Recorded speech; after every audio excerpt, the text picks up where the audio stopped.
पिताजी ने मुझ पर पाबंदी लगा दी थी स्टेजों पर जाने, कॉलेज की स्टेजों पर नहीं जाना, टाइम बर्बाद होता है, पढ़ाई करो बाद में देखेंगे। तो मैं चोरी चोरी जाने लगा, जीत लेता था ट्रॉफी। ट्रॉफी जीतने के बाद मुझे सबसे ज्यादा दिक्कत ये होती थी, इसको घर पे कैसे लेके जाऊंगा, क्योंकि पिताजी को पता चल जाएगा।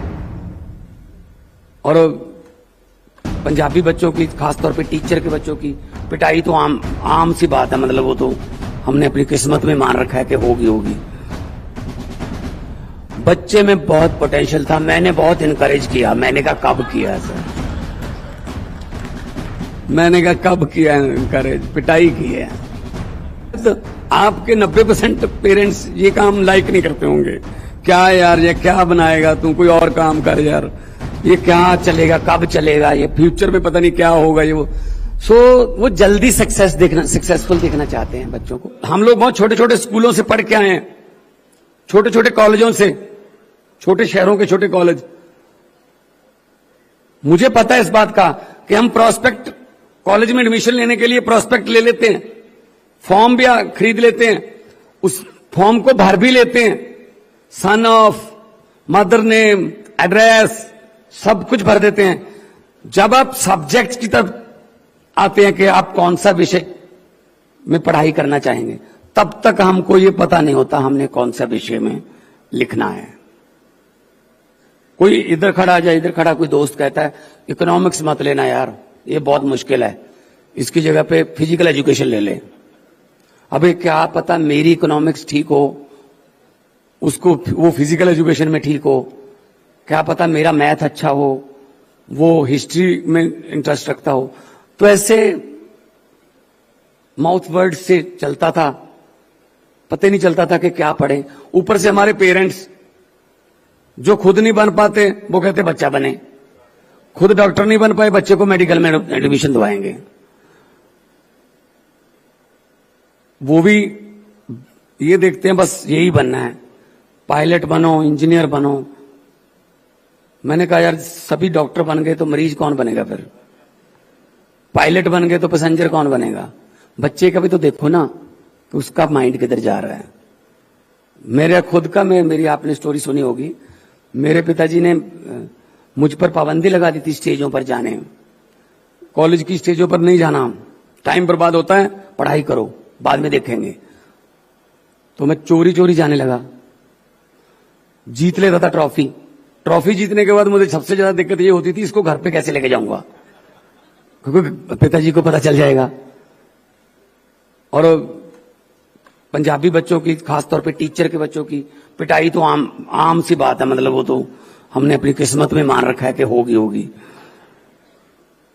तो उसके बाद जब मैं I was in 12th grade at that time, 17.5 years की मेरी एज थी, 17.5 साल की उम्र में अचानक से मेरी सीडी आई और सुपर डुपर हिट हो गई। तो 6 महीने बाद नेक्स्ट आ गई, वो उससे भी हिट हो गई।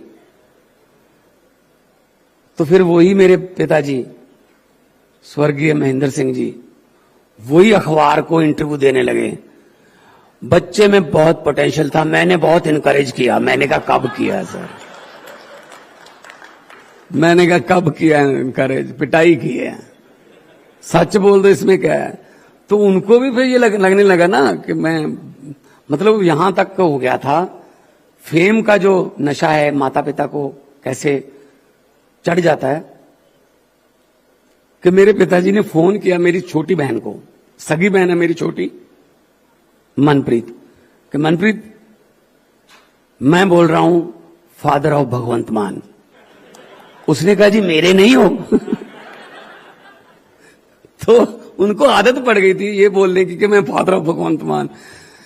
तो मतलब पेरेंट्स को भी मैं अक्सर ये कहता हूं कि बच्चों के इंटरेस्ट की तरफ ध्यान दीजिए। शायद आपके 90% पेरेंट्स ये काम लाइक नहीं करते होंगे, क्या यार ये क्या बनाएगा तू, कोई और काम कर यार, ये क्या चलेगा, कब चलेगा, ये फ्यूचर में पता नहीं क्या होगा ये वो।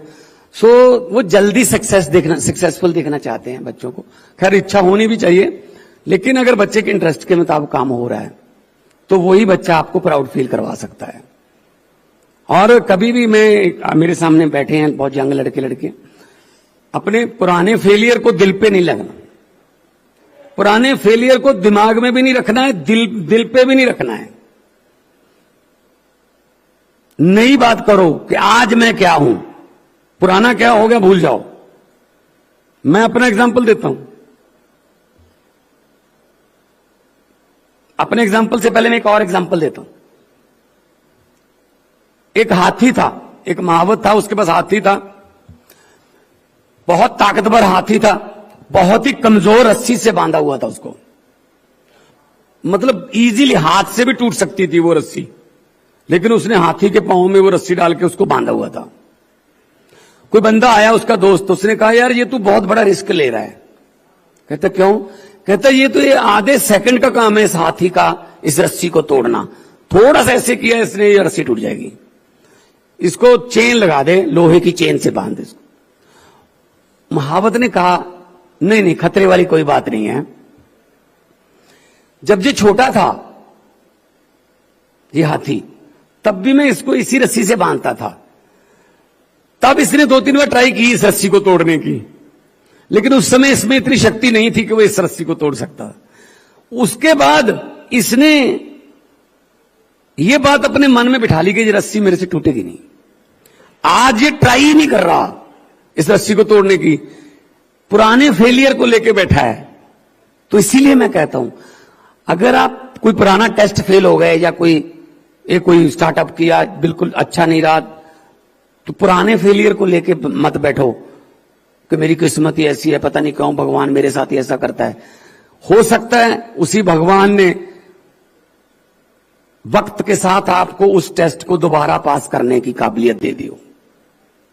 तो पुराना फेलियर बिल्कुल नहीं। मैं पहली इलेक्शन हार गया था 2012 में। 2012 में विधानसभा पंजाब की इलेक्शन हुई, नई पार्टी थी, मैं हार गया था। आम आदमी पार्टी उस समय बनी नहीं थी। आम आदमी पार्टी 13 में बनी है। तो मैंने कहा कोई बात नहीं, अगर आए हैं तो पब्लिक है, कई बार पब्लिक ये भी चेक करती है कि हरा के देखते हैं क्या यहीं खड़ा रहता है या जीतनी आया है सिर्फ।